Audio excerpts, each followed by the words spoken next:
네, 시간이 좀 지났으니까 빨리 또 진행하도록 하겠습니다. 제가 짧게 기도하고 바로 소율입니다. 공부하도록 하겠습니다. 기도하겠습니다. 거룩하신 하나님 아버지 감사합니다. 이 시간 식사 후에 청년들 함께 모여 웨스트민스터 소율이 문답을 함께 공부하고자 합니다. 이것을 통하여 성경 전체를 잘 이해할 수 있도록 허락하시고 이해할 뿐만 아니라 저희의 삶이 정말 저희가 배운 대로 믿음의 그 고백대로 신앙의 고백대로 살아갈 수 있도록 또한 힘과 능력 또한 허락하여 주시옵소서. 이 시간도 함께하여 주실 것을 믿사오며 예수님의 이름으로 기도합니다. 아멘. 아멘. 자, 오늘은 11문입니다. 제가 11문 읽겠습니다. 11문 하나님께서 섭리하시는 일이 무엇입니까? 하나님께서 섭리하시는 일은 모든 피조물과 그 모든 활동을 가장 거룩하고 지혜롭고 능력 있게 보존하시며 통치하시는 것입니다. 네, 오늘 마침 1부나 2부에 참석하신 분은 찬양을 했을 때 3절인가요? 섭리, 하나님의 섭리에 대한 그 가사가 있었어요. 기억 안 나시죠? 괜찮습니다. 자, 이 섭리가 뭐냐 하면 이 섭리를 배우기 전 저번 주에 뭐 배웠는지 기억하시는 분?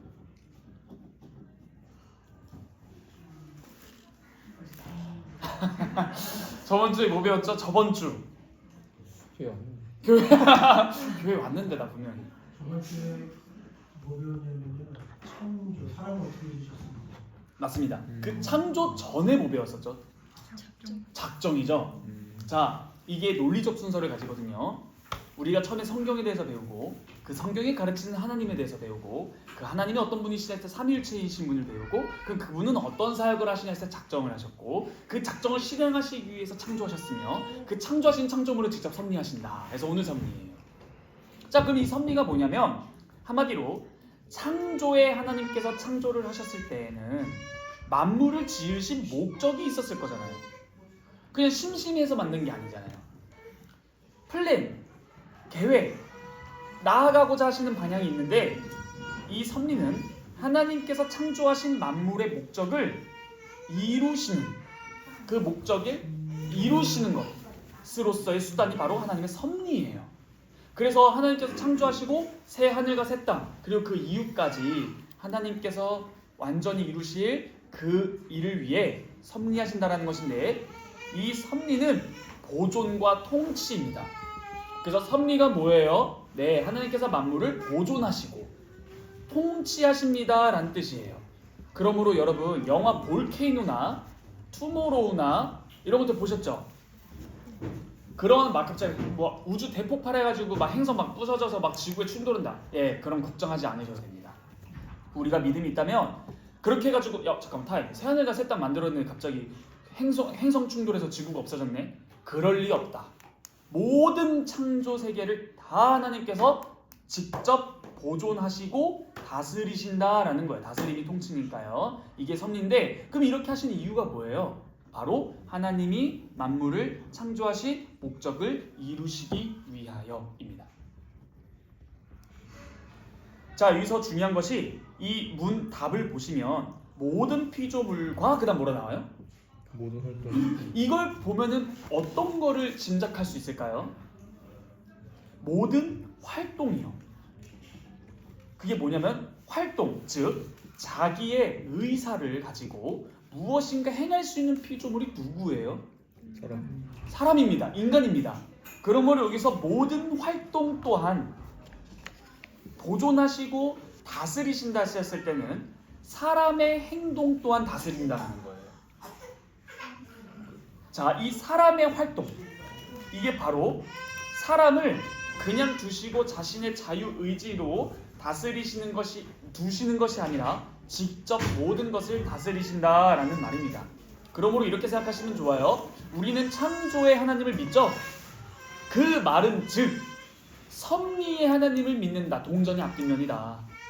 그분은 창조하시고 나 몰라라 하지 아니하신다라는 거예요.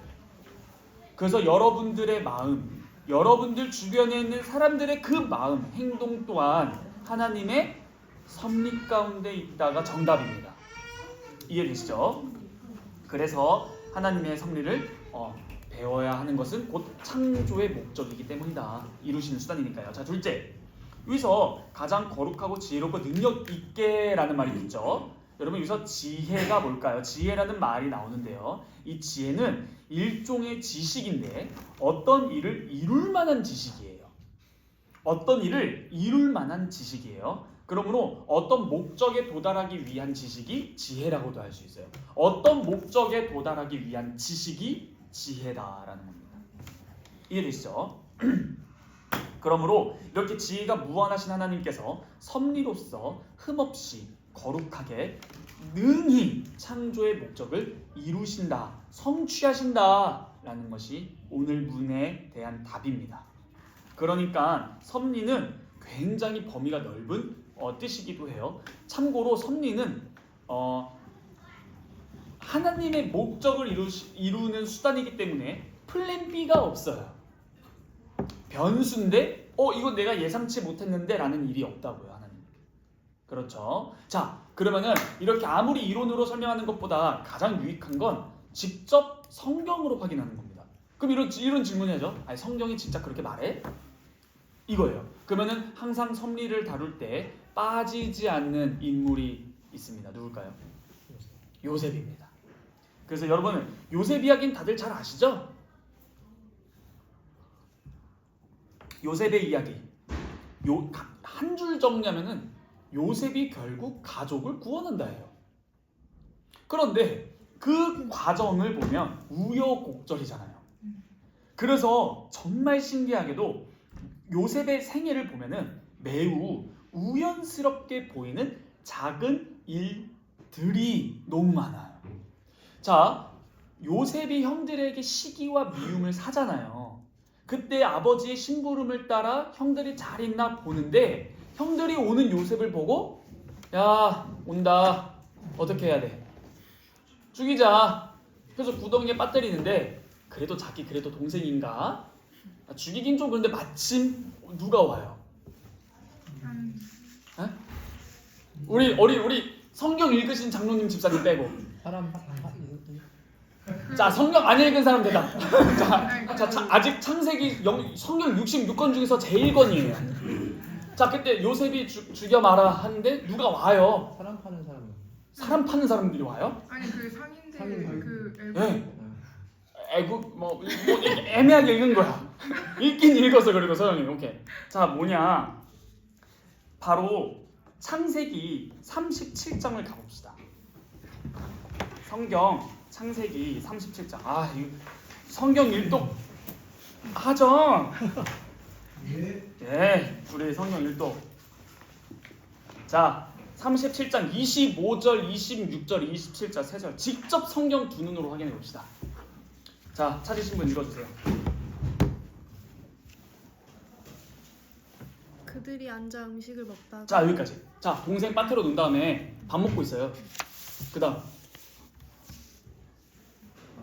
눈을 들어본즉 한 무리의 이스마엘 사람들이 그냥 인신매매범들이 아니라 이스마엘 사람들이 자, 또 저격한 거 아니에요. 상처밖에 없음. 네. 길르앗에서 오는데 네, 길르앗에서 오는데 그 낙타들의 향품과 유향과 몰약을 싣고 애굽으로 내려가는지. 네, 향품과 유향과 몰약. 이거 어디 많이 쓰이냐면은 애굽에는 장사를 어떻게 하죠? 그러니까 제가 말한 장사는 그 시체.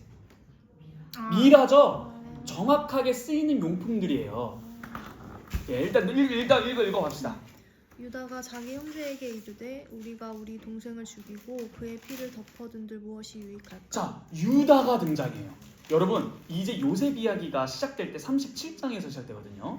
근데 37장부터 요셉 이야기 시작할 때 성경 일도 같이 여기 안 읽으신 분은 잘 보세요. 요셉 유다 계속 번갈아 가면서 나와요. 이유가 있습니다. 왜요? 도대체 누가 여인의 후손을 낳을 족보를 이을 자인가? 이게 굉장히 큰 그림의 왜요? 창세기는 37장부터 시작하는 게 아니라 1장부터 시작했기 때문이에요. 그 흐름을 잘 보시면은 요셉과 유다. 근데 유다가 팔자고 하죠. 그래서 나중에 요셉 앞에 섰을 때, 가면 섰을 때, 못 알아봤을 때 유다가 나서서 자기가 재물이 되고 내 동생 베냐민 그렇게 할 때 요셉이 그거 보고 울음을 못 참고 타임 하면서 들어가서 막 엉엉 울고 다시 세수하고 하고 나오잖아요. 다들 읽었죠? 자, 더 읽어주세요. 자 그를 이스마엘 사람들에게 팔고 그에게 우리 손을 대지 말자. 그는 우리의 동생이요 우리의 혈육이니라 하매 그의 형제들이 청종하였더라. 그렇죠. 자, 하나님께서는 이 세상을 창조하시고 나몰라라 하지 않는데 형들은 하나님의 약속이 있는 그 하나님의 백성 중에 한 명인 요셉을 죽이려고 나몰라라 해요. 그런데 참 신기한 게 제가 방금 말씀드렸어요. 우여곡절과 매우 우연스럽게 보이는, 우연이 아니에요. 우연스럽게 보이는 작은 일들의 연속이라 했어요. 1시간만 이 상인이 늦었어도 요셉은 죽었습니다. 근데 마침 눈을 들어보니 마침 지나가고 있는 거예요. 이게 작은 일들 중 하나가 돼요. 이로 말미암아 어떻게 해요? 야, 죽이지 말고 그냥 팔자. 이런 내용들입니다.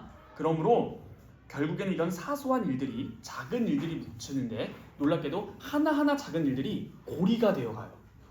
그래서 하나님의 뜻을 이루어갑니다. 그런데 이 인간계 안에서 일어나는 것은 다 인간의 자유로운 행동과 행위로 하는데, 아니 이스마엘 이 사람도 그냥 애굽에 장사로 간 거예요. 근데 그게 딱 맞아서 요셉이 살아요. 자, 이런 겁니다. 자, 그래서 결국엔 이 애굽으로 갑니다. 어떻게 돼요? 종노릇하죠. 근데 종노릇하다가, 아니 처음부터 종노릇하지 않죠. 물론 종이긴 한데 억울한 일 당하지 않나요? 그래서 옥살이 하잖아요. 아, 이건 진짜 짜증날 것 같아. 그런데 또 거기서 누구 만나? 술 따르는 종과 에? 뭐라고요? 술 따르는 술 올리는 시종과 빵 올리는 시종. 오, 예. 이 술 따르고 빵 올리는 사람이 고위직입니다. 왜요? 바로의 그렇죠. 바로 왕 그거잖아. 그러니까 우리 그 기미상궁? 약간 그런 뭐 이렇게 맛도 보고 그런 고위직인데 이 사람들이 감옥에 있어요. 그럼 이 감옥은 누가 갇히는 감옥이에요? 고위직들이겠죠. 그러니까 말 그대로 국방부 장관, 문화체부 장관, 장관들이 있는 감옥인데 요셉이 거기 들어가요. 이것도 참 하나님의 섭리야. 왜? 나중에 국정을 운영하는데 큰 도움을 얻었겠지. 왜? 거기서도 요셉은 항상 신실하게 순종하니까. 근데 마침 그 둘이 뭐예요? 꿈꿔요. 근데 요셉도 마침 꿈꿔. 그럼 어떻게? 해석해줘. 근데 요셉이 그들 나갈 때, 해방될 때 뭐라고 부탁하지 않아요? 나 잊지 마. 날 잊지 마라. 날 기억하라. 근데 나가자마자 뭐예요? 잊어버려요. 그리고 또 우연찮게 이제 누가 꿈을 꿔? 왕이 꿈꾸네. 번뇌하고 있어. 근데 마침 기어태네요. 아, 잠깐만. 아, 맞다. 우리 저 그때 왕한테 잘못했을 때 우리 감옥 갔을 때 꿈꿨는데 그대로 됐거든요. 기똥찬에 한 명 있는데. 준비하라. 자, 이러한 일들이 너무나 많이 섞여요. 섭리입니다. 하나님의 뜻을 이루기 위해서. 자, 그런데 결국에는 바로 앞까지 서기까지 요셉의 인생은 이런 모든 일들이 미미하고 우연같이 보이지만 하나님의 큰 섭리를 이루는데 큰 일조를 하게 된다. 결국에는 맨 마지막에 이렇게 나아갔을 때 결국에는 누구를 만나요? 국무총리 되어 있어. 누구 만나?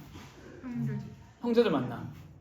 근데 형제들을 못 알아봤었잖아 처음에. 근데 나중에 결국 알아보는데, 예를 들어 자 서영이랑 가은이랑 인혁이랑 서영이가 이제 친하니까. 근데 가은이랑 인혁이가 누나, 동생 서영이 팔자. 이렇게 막 되게 좋아요. 너무 좋아요. 벌써 이게 들킨 거 아니죠? 팔았어. 근데 서영이 나중에 만났어. 그럼 어때? 지금 못 봤죠 방금이. 그게 정상일 수 있어. 그래서 그걸 안 인혁이와 가은이도 우리 아빠가 살려주라 했어. 막 이게 막 핑계대요. 그랬더니 내가 살려주라고? 막 살려주라 했어. 그때 요셉이 고백을 뭐라 해요? 하나님 걱정하지 마세요. 자, 성경으로 다시 하면 45장 5절. 저는 요셉 이야기 읽으면 맨날 눈물 나요. 너무 재밌어요. 이게 이야기만 보더라도. 난 최고의 이야기인 것 같아요. 성경에서. 저 요셉 이야기 너무 사랑하거든요. 너무 기승전결이 완벽해. 자, 45장 5절 읽어주세요. 시작. 네? 당신들이 나를 이곳에 팔았다고 해서 근심하지 마소서. 한탄하지 마소서. 하나님이 생명을 구원하시고 나를 당신들보다 먼저 보내셨다. 와, 이게 요셉의 자신의 일생에 대한 해석인데요. 자, 여기서 잠깐 복습. 하나님이 창조하셨다라는 것은 또 뭐 하셨다라고 배웠었죠? 해석입니다. 그런데 지금 이건 섭리를 배우는 중이죠? 그러면은 자신의 인생을 향한 하나님의 섭리를 요셉은 지금 깨달은 거예요? 못 깨달은 거예요? 깨달은 거예요.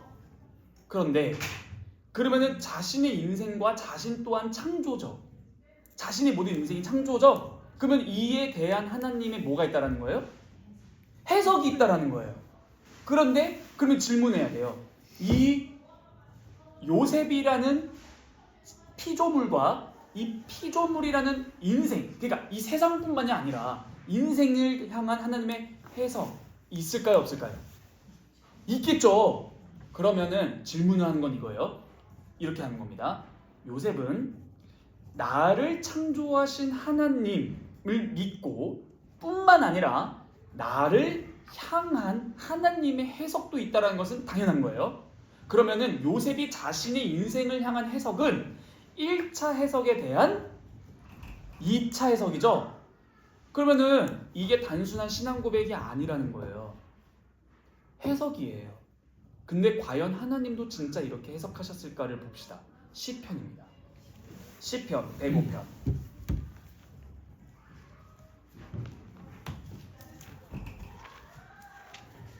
시편 105편 16절입니다. 제가 읽을 테니까 하나님, 이게 시편 105편이 그렇게 생각하시면 좋아요. 창세기에 대한 하나님 관점, 그 다음 창세기는 인간 관점이에요. 동일한 사건에 대한 두 사건이 같이 갑니다. 그러니까 시편 105편 16절부터 읽겠습니다. 보십시오. 그는 하나님이에요. 또 땅에 기근이 들게 하사 그들이 의지하고 있는 양식을 다 끊었다. 그가 한 사람을 앞서 보내셨으며 누구를? 요셉이 종으로 팔렸도다. 자, 하나님이 요셉을 어떻게 하셨다고 나와요? 보내셨다라고 나오지 않습니까? 그런데 방금 창세기 45장 5절에서 요셉이 자신의 인생을 어떻게 해석해요? 당신들보다 나를 먼저 보내셨습니다. 핀트가 딱 맞았어요. 그러니까 요셉은 탁월한 신앙인 걸 넘어 선지자급으로 믿음이 성장한 사람이 되어버렸습니다. 뭐예요? 창조 세계뿐만이 아니라 나도 창조 세계의 일부분으로서 나를 향한 하나님의 삶의 해석이 있는데 나는 그것을 바르게 해석했다라는 거예요. 그러면 이런 질문을 해야 돼요. 여러분들을 향한 하나님의 창조와 여러분들의 삶을 다스리는 통치하시고 보존하신 하나님의 그 섭리가 있는데 지금 그에 대한 여러분들의 시편 105편은 뭡니까? 라는 거예요. 여러분들만의 그 시편 105편, 그거를 해석해야 됩니다. 나를 왜 지금 이러한 일들을 겪게 하시는가? 이것을 바르게 해석할 때라야 비로소 나의 인생의 목적이 하나님의 나를 지으신 인생의 목적에 부합하게 될 것입니다. 그러므로 요셉은 이것을 명확하게 깨달았던 거예요. 모든 우여곡절과 미미하고 우연스럽게 보이는 일들의 당시에는 몰랐겠지만 돌아보니 하나님의 뜻을 알게 되었다. 그럼 여러분들은 이렇게 질문해야 돼요. 그러면 그걸 어떻게 알고 어떻게 해석합니까? 그렇죠? 자, 방법이 있습니다. 여러분, 지금 이 요셉이 애굽으로 가게 된 이유가 뭐였었어요? 형들한테 파는데 또 형들은 애굽에 왜 오죠? 방금 성경에 의하면 이제 기근 때문에. 그래서 아버지가 너네 뭐하냐 빨리 가라 하잖아요. 그리고 나서 애굽에 정착을 하고 그리고 나오잖아요. 그 결국 하나님이 자신의 언약 백성을 지켜서 자신의 궁극적 뜻을 이루시는 것을 내가 수단이 되는 거예요. 지금 요셉은. 자, 창세기 15장 13절에서 16절 한번 봅시다. 요셉은 기가 막히게 해석하는 방법을 우리에게 알려줍니다. 우리 인생을 해석하는 방법이 여기 있어요. 창세기 15장 13절로 16절입니다. 제가 한번 읽어보겠습니다. 여호와께서 아브라함에게 이르시되 너는 반드시 알라. 너의 자손이 이방에서 객이 되어 그들을 섬기겠고 그들은 400년 동안 내 자손을 괴롭히리니 그들이 섬기는 나라를 내가 징벌할지며 그 후에 내 자손이 큰 재물을 일끌고 나오리라. 너는 장수하다가 평안히 조상에게로 돌아가 장사될 것이고 내 자손은 4대 만에 이 땅으로 돌아오리니 이는 아모리 족속의 죄악이 아직 가득 차지 아니하니라 하시더니. 무슨 말이냐? 애굽에 가고 돌아오는 것은 하나님의 뜻에 이미 있었다. 그러므로 그 하나님의 뜻을 이루는 과정 속에 자신의 백성인 이스라엘이 기근으로 말미암아 식량이 끊겨 죽으면 안 되는데 그를 먼저 앞서 보내어 하나님이 크신 더 앞선 아브라함에게 약속하신 그 뜻을 이루기 위하여 요셉을 보내셨다는 거예요. 그러므로 여러분들 이렇게 생각하면 안 됩니다. 뭐냐?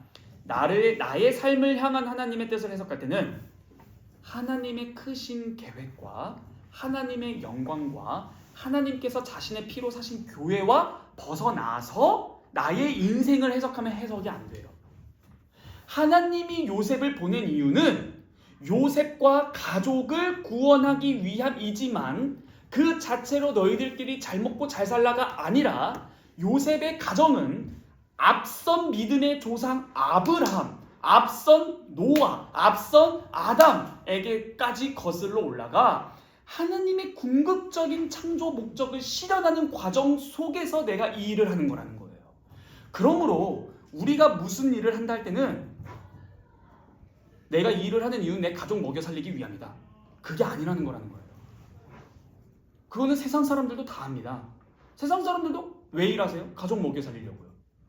이 말은 기독교인만 할 수 있는 게 아니에요. 그러므로 요셉이 자신의 삶을 해석할 수 있던 기반은 뭐냐면은 오직 말씀에 근거했던 것이고 이 말씀에 근거했다는 것은 포괄적으로 말해서 하나님의 크신 뜻 안에서 나의 위치를 생각했다는 거예요. 이것이 굉장히 중요하고 이로 말미암아 요셉은 자신의 삶을 대한 해석이 하나님과 핀트가 일치하게 되는 것이다 라는 것입니다. 즉 하나님의 말씀에 근거해야만 바른 해석과 결론에 도달한다 라는 것이에요. 그러므로 이 요셉의 형들은 자신이 요셉을 팔았을 때 하나님의 크신 섭리를 알고 판 게 아니잖아요. 그냥 팔았잖아요. 그런데 요셉 앞에 섰을 때 자신의 잘못을 인정했겠죠. 결국에는 형들도 자신들의 잘못을 인정하는 동시에 이러한 수단을 통해서 하나님께서 우리를 구원하시려고 하셨구나라는 섭리를 깨달았을 겁니다. 그런데 이러한 요셉의 사건과 요셉에 얽힌 가족의 사건을 하나님의 섭리로 깨닫지 못한 사람들이 있었는데 누굴까요? 요셉과 요셉의 가족들은 이 요셉의 모든 사건들이 하나님의 섭리 속에 있다는 것을 알았고 요셉은 실제로 그렇게 해석했죠. 근데 이거를 하나님의 섭리로 깨닫지 못한 사람들이 누굴까요? 애굽인들입니다. 다른 말로 해볼까요? 불신자들은요 섭리 안 믿습니다. 역사 속에 동일하게 일이 일어나도 그거를 바라보는 눈이 다르다라는 거예요. 기독교인들은 역사를 바라보거나 나의 삶을 바라볼 때 하나님의 작정과 창조와 섭리 속에서 나의 인생을 바라보는 반면 불신자들은 어떻게 인생을 해석하죠? 제가 작정에 대한 반대 이론 두 가지 그릇된 사상 뭐라 말씀드렸죠? 운명론과 운. 우리는 어떠한 사람을 만났을 때 하나님의 크신 섭리 속에서 당신을 만났습니다 라고 고백을 할 수 있어요. 왜요? 직접 친히 보존하시고 통치하시니까. 근데 세상 사람들은 뭐라고 고백해요? 운이 좋았다.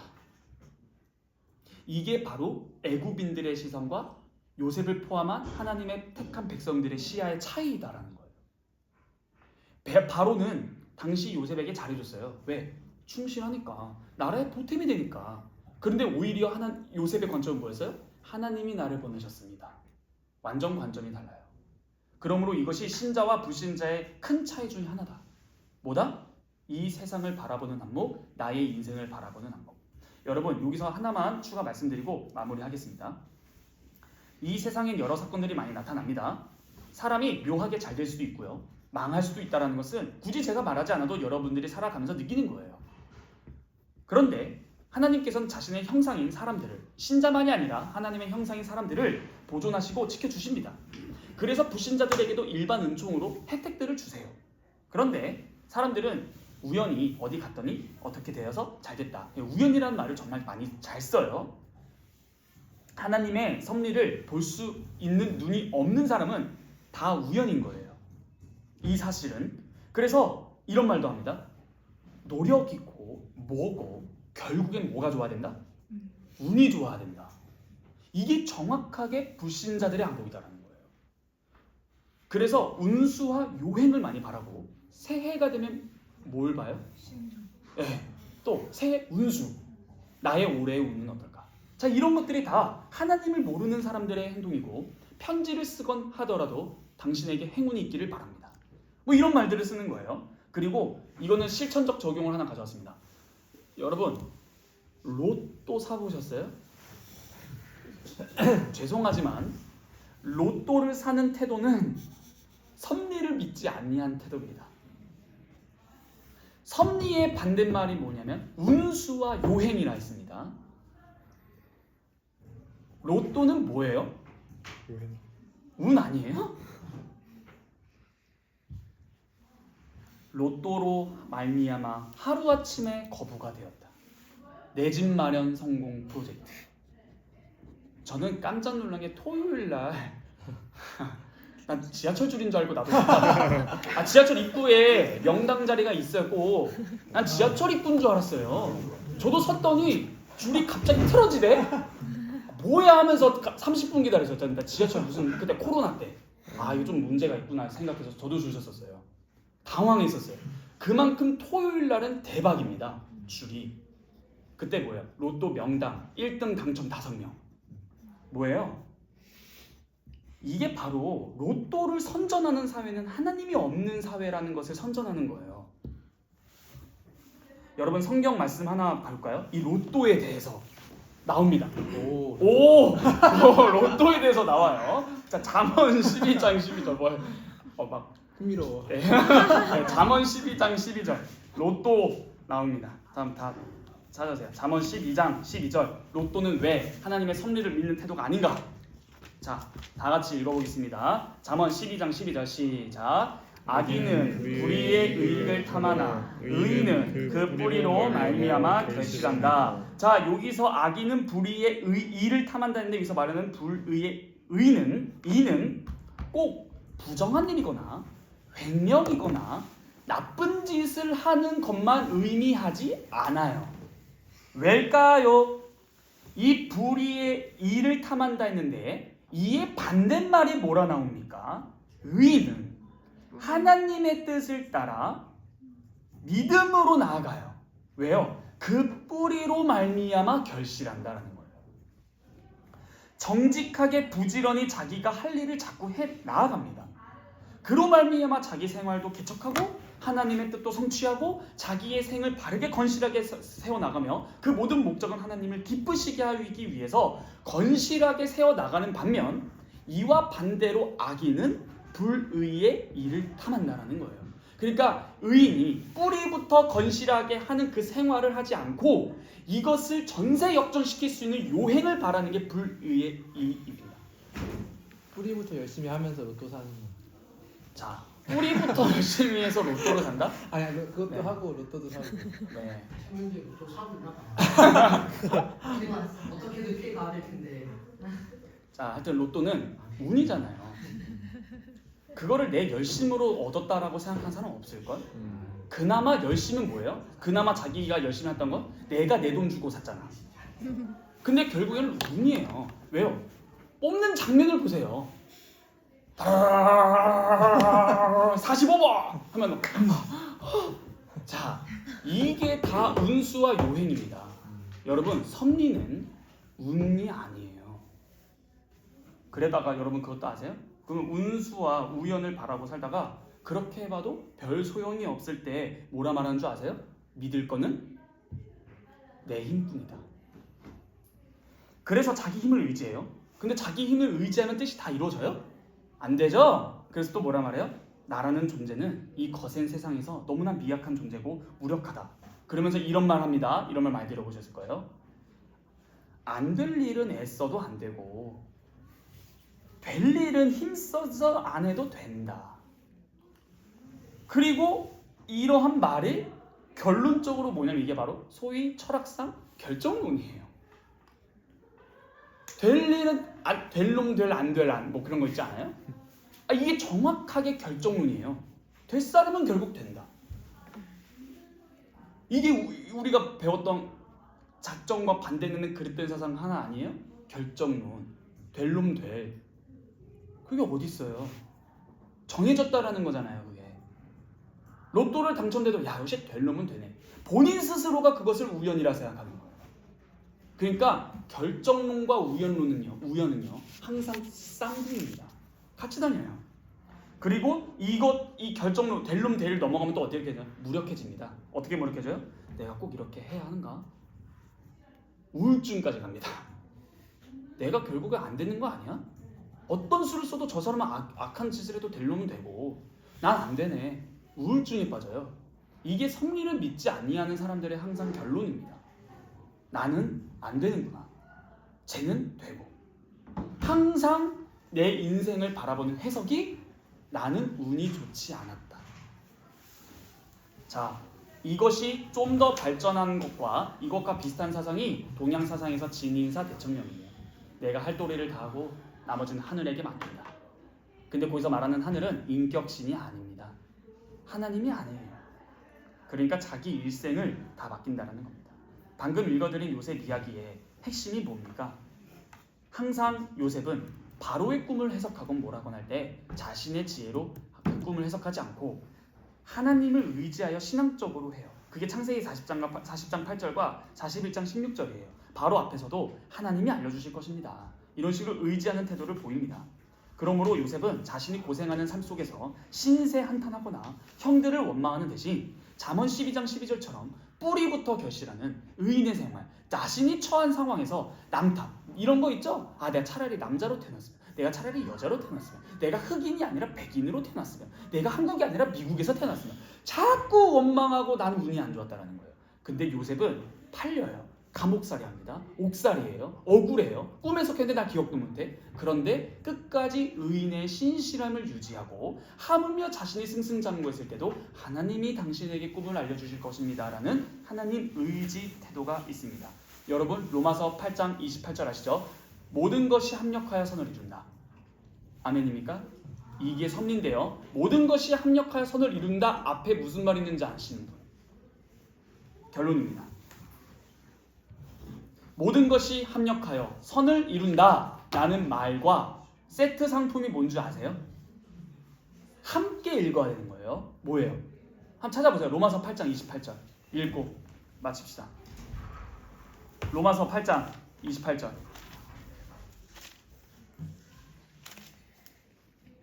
앞부분 A 상반절 읽어주세요. 우리가 알거니와 하나님을 사랑하는 자 곧 그의 뜻대로 부르심을 입은 자들에게 거기까지죠? 그리고 나오는 게 뭐예요? 모든 것이 합력하여 선을 이룬다는 거예요. 그 모든 것이 합력하여 선을 이룬다 이 말이 요셉 사건에 대한 해석이에요. 주석이에요. 모든 사소해 보이는 우연찮아 보이는 그 일들이 합력해서 선을 이뤘죠. 그런데 섭리를 믿는다라는 사람은 어떤 사람이게요? 바로 하나님을 사랑하는 사람입니다. 왜요? 하나님을 사랑하는 자, 곧 그의 뜻대로 부르심을 입은 자들에게는 조건, 합력하여 선을 이룬다. 그러므로 여러분들이 섭리를 믿습니까? 라는 말에는 하나님을 사랑해야만이 그 섭리를 믿는 것이 증명될 겁니다. 하나님을 사랑하는 것과 섭리를 믿는 것은 같이 갑니다. 나의 삶을 바르게 해석하기 위한 전제 조건이 뭐라는 거예요? 그 하나님을 사랑하는 거예요. 여호와를 경외하는 것이 지식의 근본이거든요. 지식이 뭐라죠? 일종의 목적지에 다다르는 지식, 곧 지혜입니다. 그러므로 나의 삶을 향한 그 지혜를 해석하기 위해서 여호와를 경외하는 것, 곧 하나님을 사랑하는 것이고, 그랬을 때야 비로소 모든 것이 합력하여 선을 이룬다 라는 그 하나님의 해석과 삶이 여러분들에게 임할 것입니다. 마치겠습니다. 질문 있으신가요? 네, 질문이 없으신 고로 제가 기도하고 마무리하도록 하겠습니다. 기도하겠습니다. 거룩하신 하나님 아버지, 감사합니다. 저희가 하나님의 작정과 창조, 그리고 창조하신 모든 만물을 나몰라라 하지 아니하시고 직접 보존하시고 통치하시며, 이 보존과 통치 안에는 모든 피조물들, 즉 사람의 행동과 마음 또한 하나님의 다스림 속에 있음을 고백합니다. 하나님의 절대적인 주권을 찬양합니다.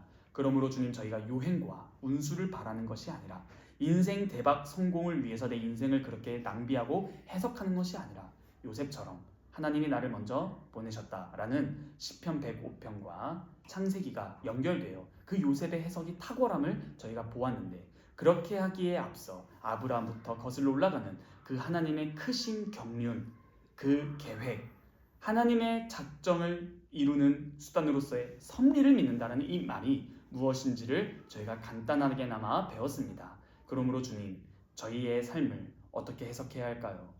바로 여호와를 경외하고 사랑할 때라야 비로소 저희는 이집트, 애굽인들과 달리 요셉과 형들과 그의 가족들이 하나님의 섭리를 인정했던 것처럼 그런 인정의 믿음의 신앙 고백으로 나아갈 수 있음을 배웠습니다. 그러므로 나의 삶이 하나님의 뜻, 하나님의 영광, 교회 안에서 그 보편의 교회를 이끌어 가시는 주님의 섭리 안에서 내가 한 자리가 있다라는 것을 믿는 자만이 나의 삶을 드디어 바르게 해석할 수 있는 조건이 생기는 것이고, 날마다 주님을 사랑해야만이 그에게 모든 것이 합력하여 선을 이룬다라는 하나님의 그 신, 섭리의 따뜻한 계획과 다스림이 있을 것이라 고백합니다. 주님, 저희 모두를 축복하사 날마다 주님의 섭리를 고백하게 하시고 운수와 요행이 아닌 인격신이신 삼위 하나님만을 찬양하며 나의 삶이 주님의 영광을 위해 존재한다는 것을 잊지 않고 붙들고 나아가게 하여 주시옵소서. 이 모든 말씀 살아서 역사하시는 우리 주 예수 그리스도의 이름으로 감사하며 기도하옵나이다. 아멘. 네, 여러분들 수고하셨습니다. 자리 정리하고 우리